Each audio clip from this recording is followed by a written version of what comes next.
할렐루야. 아멘. 오늘은 우리에게 주신 말씀 이 마태복음 11장 12절로 14절 또 19절로 25절에 있는 말씀을 가지고 그 말하는 것이 그대로 되리라 하는 제목으로 함께 은혜를 나누고자 합니다. 우리가 하루하루 살아가면서 또 시간 살아가면서 늘 느끼는 것이 뭐냐면 우리가 지금 현재 살아가고 있는 이 시대가 굉장히 문명도 그렇고 과학도 그렇고 발전된 환경 속에서 우리가 살아가고 있다라고 얘기를 할 수 있습니다. 그러나 그럼에도 불구하고 우리는 하나님이 주시는 은혜가 필요한 오늘을 살아가고 있습니다. 하나님께서 우리의 삶과 생활에 기적을 베푸시기를 원하면서 우리가 하루하루 살아가고 있습니다. 왜냐하면 우리의 인생길에 너무나 많은 문제 가운데 있고 또 해결해야 될 많은 일들이 정말로 밀물처럼 밀려오는 것과 같은 시간 또 우리가 성취해야 되고 또 다다라야 되는 그러한 것들이 우리 가운데 너무나 많기 때문에 하나님의 은혜가 나에게 좀 있으면 하나님의 기적의 손길이 나에게 있으면 내가 좀 더 행복한 삶을 살아갈 수 있겠다. 좀 더 박진감 넘치는 그런 삶을 살아갈 수 있겠다라고 생각을 합니다. 제가 오늘 성경 퀴즈 대회를 하는데 성경 퀴즈 문제들을 내면서 생각되는 것은 뭐냐면 출애굽기에 보면 홍해가 쫙 갈라지지 않습니까? 우리 인생도 좀 이렇게 홍해처럼 쫙 갈라지는 뭔가 이렇게 해결이 되는 여리고성이 정말로 무너져 버리는 우리의 답답한 것들이 무너져 내리는 일들이 나타나면 좋겠다라고 생각을 합니다. 그런데 이것은 제가 원하는 것, 또 여러분만 원하는 것이 아니라 하나님도 그렇게 되기를 원한다는 사실입니다. 하나님께서 그렇게 원한다는 이야기는 뭐냐면 하나님께서 원하는 바대로 우리가 이 세상을 그렇게 살아갈 수 있도록 이미 은혜를 주셨다는 사실입니다. 여러분 그 은혜가 무엇인지 아십니까? 오늘은 그것을 좀 얘기하려고 합니다. 여러 가지 것들이 많이 있지만 하나님께서 우리에게 주신 은혜 또 행복한 삶을 살아가도록 우리에게 주신 것 가운데 첫 번째가 뭐냐면 말하는 것입니다. 여러분 우리에게 말을 주신 이유가 뭘까요? 의사소통 아닙니까? 내가 무슨 생각을 하고 있는지 상대방에게 전달하는 것이고 상대방이 말함으로 인해서 내가 그것을 듣고 상대방이 무슨 생각을 하고 어떠한 마음을 가지고 있는지 우리가 잘 알 수 있습니다. 서로 간의 이러한 커뮤니케이션을 위해서 말이 필요한 것이죠. 기본적인 기능, 바로 이 말이 갖고 있는 것이죠. 또 우리가 서로 말함으로 인해서 인간관계가 잘 정립이 됩니다. 말 한마디로 인해서 사랑의 사람을 만들기도 하고 행복을 만들기도 합니다. 때로는 안타깝게도 다툼이 일어나기도 하죠. 미움을 만들어내기도 하죠. 따뜻한 말 한마디를 전했을 때에 그 말을 받는 그런 사람들이 사랑을 느끼고 기쁨을 느끼고 행복감에 쌓이게 됩니다. 하나님께서 원하는 것은 사람 간의 서로 아름다운 관계, 특별히 하나님과의 올바른 그런 관계, 사랑의 관계, 행복의 관계를 위해서 우리에게 이 언어라고 하는, 말이라고 하는 것을 주셨다는 것이죠. 또 하나님께서 우리에게 이 말을 주신 이유 가운데 하나 아주 참 중요한 것이 하나 있는데 그것은 뭐냐면 이 말이라고 하는 것은요 모든 것을 통치할 수 있는 권세를 가지고 있다는 사실입니다. 오늘 우리가 본문으로 본 그 말씀 가운데 그것이 들어가 있어요. 오늘 이 마가복음 11장 23절의 말씀을 보면 그렇게 얘기를 하고 있습니다. 내가 진실로 너에게 이르노니 누구든지 산더러 들려 바다에 던져지라 하며 그 말하는 것이 이루어질 줄 믿고 마음에 의심하지 아니하면 그대로 되리라. 예수님께서 하신 말씀인데요. 이 말씀 가운데는 우리가 가진 말의 권세가 어떠한 것인지에 대해서 정확하게 이야기를 하고 있습니다. 예수님께서 제자들과 함께 예루살렘 성으로 들어가면서 아침 일찍 들어갑니다. 예수님께서 시장하셨어요. 그래서 무화과 나무에서 뭔가 열매를 좀 얻을 수 있을까 해서 무화과 나무에게 다가갔지만 열매를 얻을 수 없었습니다. 왜냐하면 그 때가 아니었기 때문에 그래요. 그런데 예수님께서 그 말씀을 하십니다. 14절의 말씀 보니까 이제부터 영원토록 사람이 내게서 열매를 따먹지 못하리라 하시니 제자들이 이를 듣더라 말씀을 하고 있습니다. 예수님께서 무화과 나무에게 말을 하신 것이에요.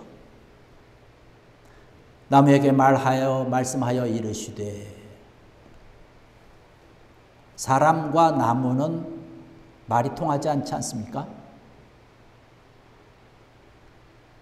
나무는 사람의 말을 들을 수가 없습니다. 그런데 예수님께서는 지금 나무에게 말씀을 하셨어요.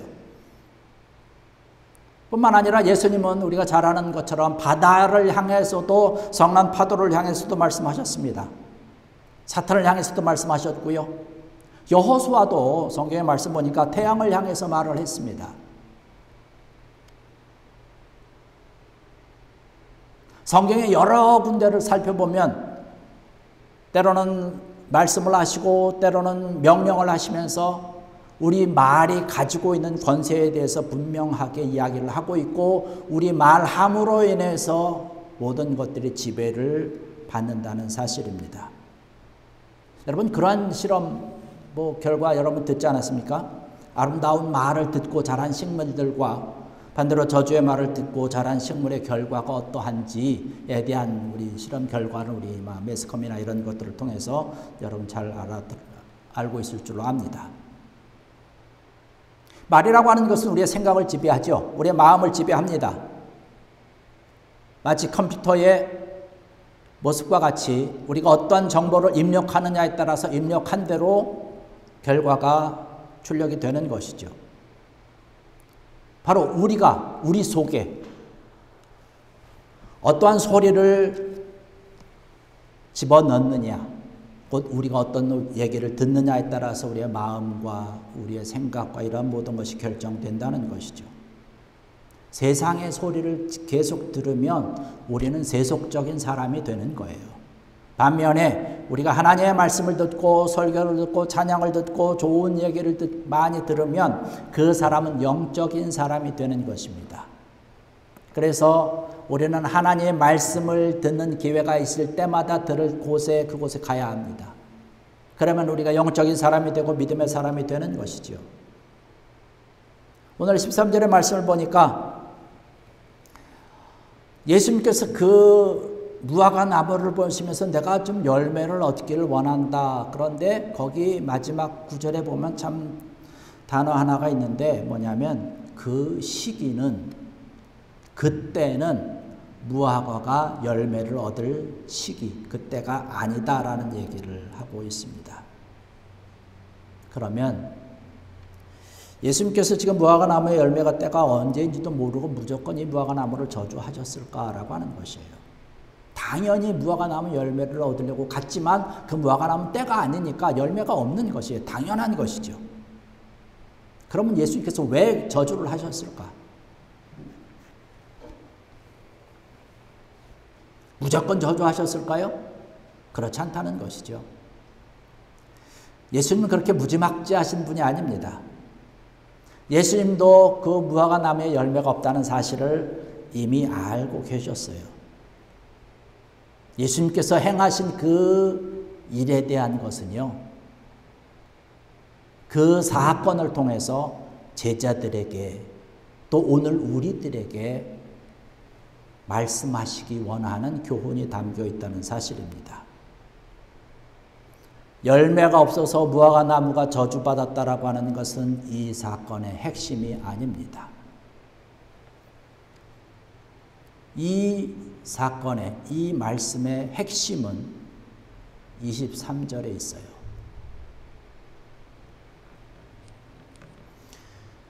베드로가 아침에 예수님께서 저주하신 그 무화과 나무를 저녁에 나오면서 봤습니다. 말랐어요. 그 예수님께서 저주하신 것이 생각이 나서 예수님에게 말씀하셨습니다. 그랬더니 예수님께서 하신 말씀이에요. 23절입니다. 내가 진실로 너희에게 이르노니 누구든지 이 산더러 들리어 바다에 던져지라 하며 그 말하는 것이 이루어질 줄 믿고 마음에 의심하지 아니하면 그대로 되리라. 할렐루야. 여기 보면 예수님이 강조하신 말씀이 있어요. 강조하는 단어가 뭐냐면 진실로라고 하는 것입니다. 진실로라고 하는 말씀이 들어가면 이 말씀은 지금 강조되는 말이다라고 하는 것으로 생각하면 됩니다. 누구든지 산을 향해서 바다로 들어가라고 말하고 내가 한 말이 그대로 될 것이다 라고 믿으면 그대로 된다는 얘기예요. 여기서 눈여겨봐야 하는 단어가 하나 있는데 뭐냐면 누구든지라고 하는 단어입니다.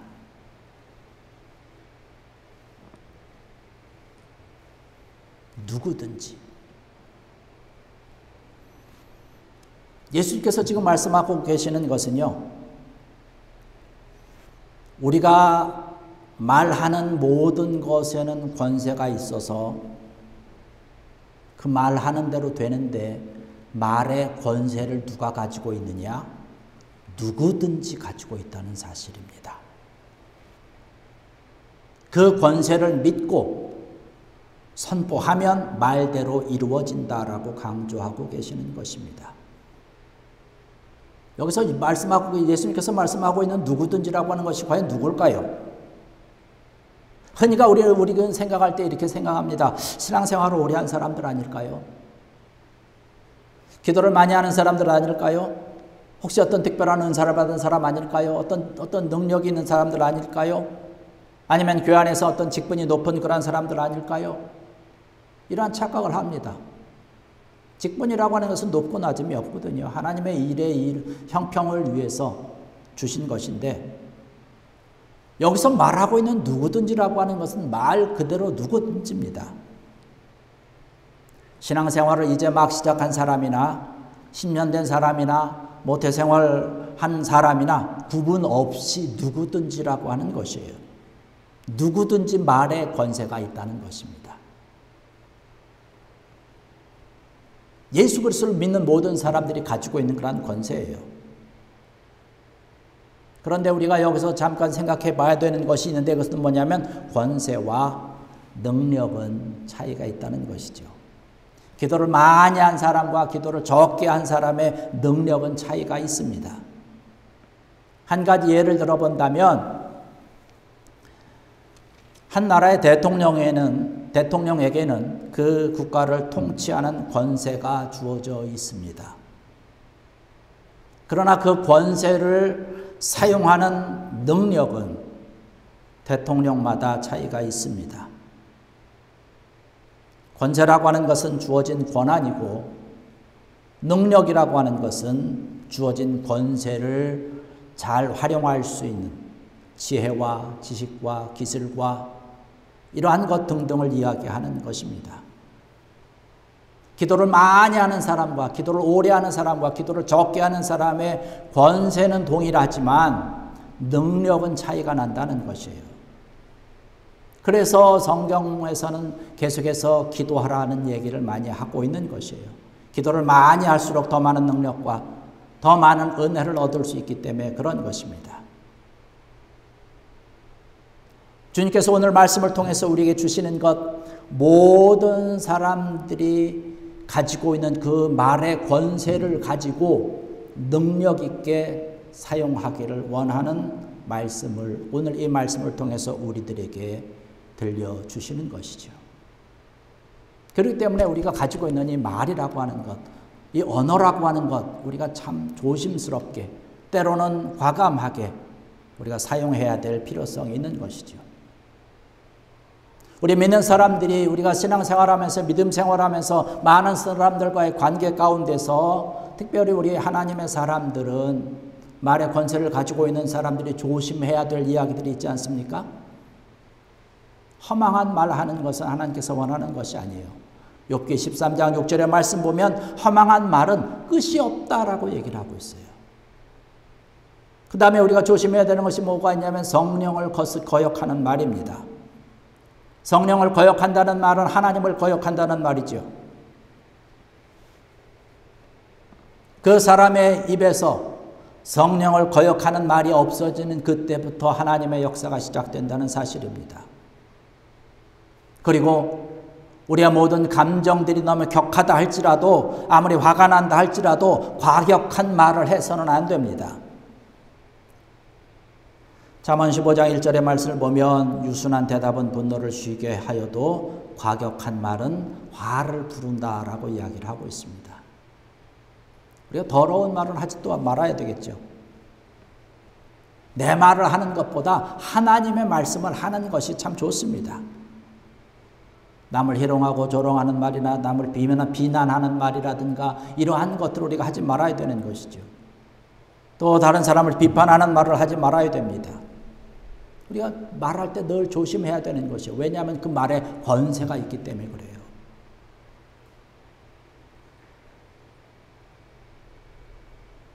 이 권세를 가지고 우리가 조심해서 우리에게 주어진 것을 잘 활용할 때에 우리가 하나님의 큰 일을 더욱더 감당할 수 있게 되는 것이고, 어리석은 말과 강팍한 말을 하지 말아야 됩니다. 그러면 우리 믿음의 사람들이 하나님께서 우리에게 주신 이 말의 권세를 가지고 어떻게 해야 될까요? 하나님을 찬양하는 말을 해야 되는 거죠. 선한 말을 하고 참된 말을 하고 믿음의 말을 많이 해야 되는 것입니다. 그리고 입이 무거워야 됩니다. 입이 무거우려면 말을 많이 하지 말아야 됩니다. 기도를 대신 많이 해야 되죠. 기도를 많이 하면 입이 무거워지고 기도가 적어지면 입이 가벼워집니다. 우리가 명심해야 될 것이죠. 그리고 늘 우리는 이야기를 하면서 다른 사람들을 격려해주고 용기를 주고 희망을 주는 말을 해야 됩니다. 여러분, 우리가 성경을 읽어보지만 신약성경에서 사도 바울이 참 많은 편지를 쓰지 않았습니까?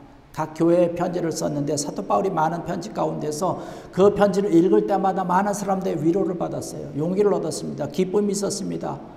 힘을 얻었던 것을 우리가 볼 수 있습니다. 그리고 우리가 넓은 마음으로 같이 협의는 하지만 논쟁은 하지 말아야 됩니다. 교회 안에서 보면 가끔씩 말도 안 되는 것 가지고 논쟁을 펼치는 일이 있어요. 하나님의 나라는 논쟁에 있지 않고 능력에 있다는 사실입니다. 내가 말할 때 덕이 나타날 수 있도록 해야 되는 것이 중요한 것이죠. 다른 사람을 세워주는 것이에요. 다른 사람을 헐뜯고 다른 사람을 깎아내리는 것이 아니라 세워주고 다른 사람을 위해서 해주는 거죠. 다른 사람을 깎아내리고 그럴 때 나는 생각 없이 던지는 말이지만 상대방 그 얘기를 듣고 자존심이 깎이는 것이에요. 상대방에게 큰 상처를 줄 수 있다라고 하는 것이죠. 그리고 우리가 또 중요하게 기억해야 될 것은 다른 사람들이 나에 대해서 비난하고 비판한다고 해서 그 다른 사람의 평판에 흔들릴 필요가 없습니다. 제가 늘 말씀을 드리는 것인데요. 모든 사람들은 오해할 수 있지만 나는 해명할 의무는 없다. 하나님이 지금 내가 가는 길을 아신다 라는 믿음으로 달려가는 것입니다. 내가 하나님 앞에 많이 기도하고 하나님께서 원하는 길이라고 응답하시고 인도하심을 따라서 내가 가는 길이 옳은 길이라고 한다면 수많은 비난이 나에게 있어도 비판이 있어도 내가 그 믿음의 길을 걸어가는 것입니다. 때로는 내가 비판받고 비난받는다는 얘기는요, 내가 비판받고 비난받을 만한 위치에 올라섰다는 것이에요. 비판받을 가치도 없는 사람들은 그 사람을 향해서 비난하지 않습니다. 비판하지 않습니다. 누군가가 나를 향해서 비판한다면 나도 이제 그만큼 커졌구나. 감사합니다. 고맙습니다라고 하십시오. 하나님께서 원하는 그런 모습, 그런 말 아닐까요? 하나님의 일을 하는 사람들은 그때부터 비난을 받았어요. 여러분, 오늘 이따가 성경 퀴즈에 문제가 나올지 안 나올지는 모르지만요. 모세가 애굽에서 쫓겨나가지고 미디안 광야로 갑니다. 40년 동안 거기서 생활을 하게 되는데 양떼를 치면서 지날 때 비판 하나도 받지 않았어요. 그런데 하나님께서 모세를 불렀어요. 하나님의 일을 위해서 세우셔가지고 애굽에 보낸 그때부터 모세를 향해서 사람들이 비판하기 시작합니다. 비난합니다. 당신 뭔데 거기 서서 우리에게 얘기하냐. 손가락질하면서. 하찮은 사람들은 위대한 사람들을 바라보면서 칭찬하는 경우가 없어요. 늘 비판합니다. 그 사람이 뭔 실수를 하나, 그 사람이 어쩌면 어떤 것인가, 이런 것만을 바라본다는 거예요. 그러나 위대한 사람들은요, 늘 칭찬해요. 그래도 어떻게 하면 그 사람을 세워줄까? 그래도 어떻게 하면 이 사람을 좀 더 격려해 줄까라고 하는 것이죠. 다른 사람을 칭찬하고 다른 사람을 세우고 다른 사람에게 덕을 끼치면 오히려 내가 더 높아진다라고 하는 사실을 여러분 생각을 하십시오. 성공한 자는 늘 성공한 사람을 칭찬합니다. 그 사람을 따라가려고 애를 씁니다. 그러나 실패한 사람들은 성공한 사람을 바라보면서 늘 비판을 하죠. 누가 그렇습니까? 세상의 사람들이 그래요. 우리는 세상의 사람들이 아니지 않습니까? 하나님께서 사랑하는 사람들 아닙니까? 다른 사람들을 통해서 나를 좀 행복하게 하는 말을 좀 나에게 해줘 라고 하는 말을 들으려고 애쓰지 마십시오. 그런 애씀이 있으면 오히려 그럴수록 절망이 생기고 때로는 분노가 생깁니다. 저 사람이 나에게 그 말을 해줘야 되는데 안 해주니까 절망하고 때로는 분노하고 또 화를 내게 되는 것이에요. 그러지 말고 내가 다른 사람들을 행복하게 해주는 말을 자꾸 해주는 것이죠. 성경에 분명히 있는 그런 구절 가운데 하나는 뭐냐면 주는 것이 받는 것보다 복이 있다라고 얘기를 합니다. 자꾸 주십시오. 우리가 할 수 있는 것, 하나님께서 우리에게 권세로 주신 이 놀라운 말을 가지고 자꾸 칭찬해주고 자꾸 격려해주고 세워주는 말을 하는 것이죠. 여러분, 오늘 우리에게 주신 이 귀한 말씀 우리가 잘 들어야 될 줄 압니다. 우리가 말하는 대로 그대로 된다라고 하는 이 말씀을 온전히 믿고 여러분을 만나는 그런 모든 사람들에게 정말로 칭찬과 그들을 행복하게 만들어 줄 수 있는 그런 말들을 많이 하길 원합니다. 모쪼록 여러분들에게 주신 그런 말의 권세를 통해서 하나님께서 정말로 기뻐하시는 복되고 사랑스러운 삶을 누리며 살아가는 여러분들 되시기를 주의 이름으로 간절히 축원합니다. 기도하시겠습니다. 할렐루야. 아버지 하나님 감사합니다. 오늘도 저들에게 귀한 말씀 주시니 감사합니다. 우리들에게 주신 이 말의 권세를 가지고 하나님께서 원하시며 기뻐하시는 말을 사용하여 많은 사람들을 행복하게 또 사랑스럽게 기쁨으로 세워주고 격려할 수 있는 저희들 되게 하여 주시옵소서. 주님께서 오늘도 함께 하실 줄 믿고 감사하며 예수님의 이름으로 간절히 기도드렸사옵나이다. 아멘.